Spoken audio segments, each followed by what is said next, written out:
নমস্কার, সনাতন ধর্মকথা চ্যানেলে আপনাদের সবাইকে স্বাগত।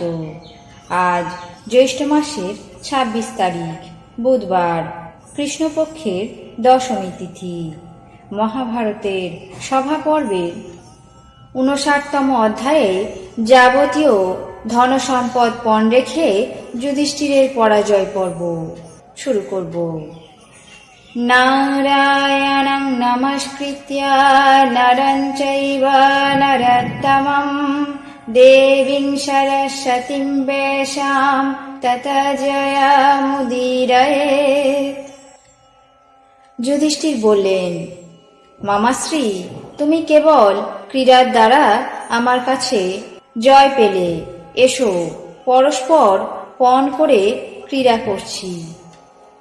আমার ১,০৮,০০০ সুবর্ণ পরিত কুণ্ডী, অক্ষয় কোষ এবং রাশিকৃত হিরণ্য আছে, তাই আমি এই পাশা খেলায় পণ রাখলাম। শকুনি বললেন, আমি তো এই জিতলাম বলে পাশা নিক্ষেপ করলে তারই জয় হলো।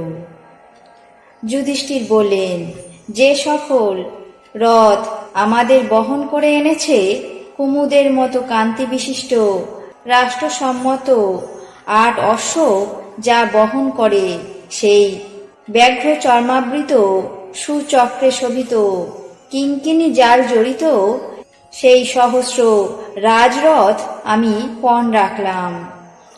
শকুনি যুধিষ্ঠিরের কথা শুনে এই জিতলাম বলে ছল করে পাশা নিক্ষেপ করা মাত্রই তার জয় হলো। যুধিষ্ঠির বললেন, আমার শত সহস্র তরুণী দাসী আছে, তারা নানা প্রকার সুবর্ণ অলঙ্কারে এবং অপূর্ব মাল্যদানে বিভূষিত, নৃত্য গীত আদি বিভিন্ন কলায় সুশিক্ষিত, সেবা কুশল, আজ্ঞা অনুবর্তিনী। হে রাজন, আমি এইবার সেই সকল দাসীদের পণ রূপে রাখলাম। শকুনি যুধিষ্ঠিরের কথা শুনে পাশা নিক্ষেপ করে এই জিতলাম বলে তারই জয় হলো। পুনরায় যুধিষ্ঠির বললেন, আমার সহস্র দাস আছে, তারা প্রাজ্ঞ, মেধাবী, দান্ত, যুবা এবং দিনরাত্রি অতিথি ভোজন করাতে সমর্থ। এইবার আমি সেই দাসদেরকে পণ রূপে রাখলাম। শকুনি যুধিষ্ঠিরের কথা শুনে পুনরায় পাশা নিক্ষেপ করে এই জিতলাম বলে জয় লাভ করল। যুধিষ্ঠির বললেন, মামাশ্রী, আমার সহস্র মত্ত মাতঙ্গ হস্তি আছে, তারা অতীব দীর্ঘকায়, রাজবাহনোচিত এবং সুবর্ণ অলঙ্কারে ভূষিত, তাদের মস্তক কুসুমমালায় সুশোভিত, দন্ত সুদীর্ঘ। এখন সেই হস্তিদেরকে আমি পণ হিসাবে রাখলাম। শকুনি যুধিষ্ঠিরের কথা শুনে হাসতে হাসতে এই জিতলাম বলে ছল করে পাশা নিক্ষেপ করলেন এবং পাশা নিক্ষেপ করলে তারই জয় হলো। যুধিষ্ঠির বললেন, আমার সমস্ত হেমদণ্ড, পতাকা শোভিত বিনীত অশ্ব, বিচিত্র রথ এবং রথী আছে। সেই সকল রথীরা যুদ্ধ করুক বা নাই করুক, প্রত্যেকে মাসিক সহস্র মুদ্রা বেতন পেয়ে থাকে।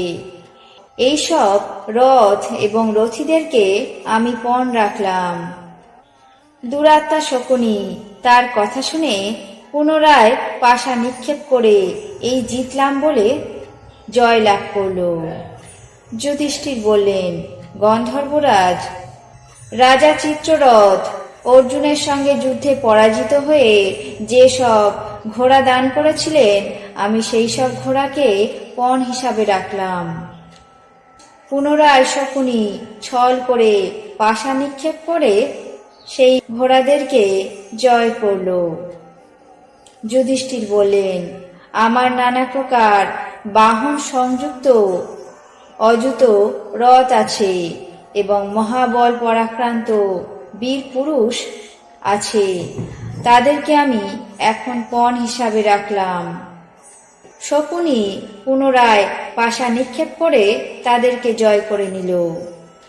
যুধিষ্ঠির বললেন, তাম্র পাত্র এবং লৌহ পাত্র পরিবৃত যে 400 নিধি আছে তার প্রত্যেকটির মূল্য 5 দ্রোণ সুবর্ণের মতো।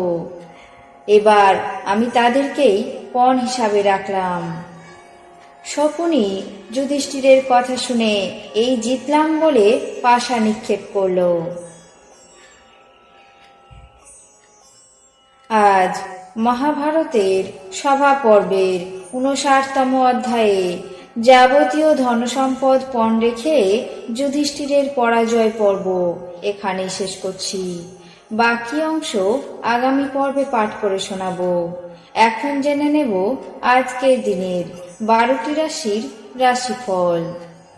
মেষ গুহ্য পীড়া, বৃষ বিপদ মুক্ত, মিথুন অতর্কিত, কর্কট অনর্থপাত, সিংহ বন্ধু সমাগম, কন্যা নতুন সমস্যা, তুলা পারিবারিক অশান্তি, বৃশ্চিক স্বজন বিরোধ, ধনু দেহ পীড়া, মকর সম্পত্তি বিরোধ, কুম্ভ জঠরাগ্নি বৃদ্ধি, মীন অপচেষ্টা রোধ। এই ছিল আজকের দিনের 12টি রাশির রাশিফল। আপনাদের কেমন লাগলো তা অবশ্যই কমেন্ট বক্সে জানাবেন। চ্যানেলটিকে সাবস্ক্রাইব করবেন, লাইক করবেন, শেয়ার করবেন। ধন্যবাদ।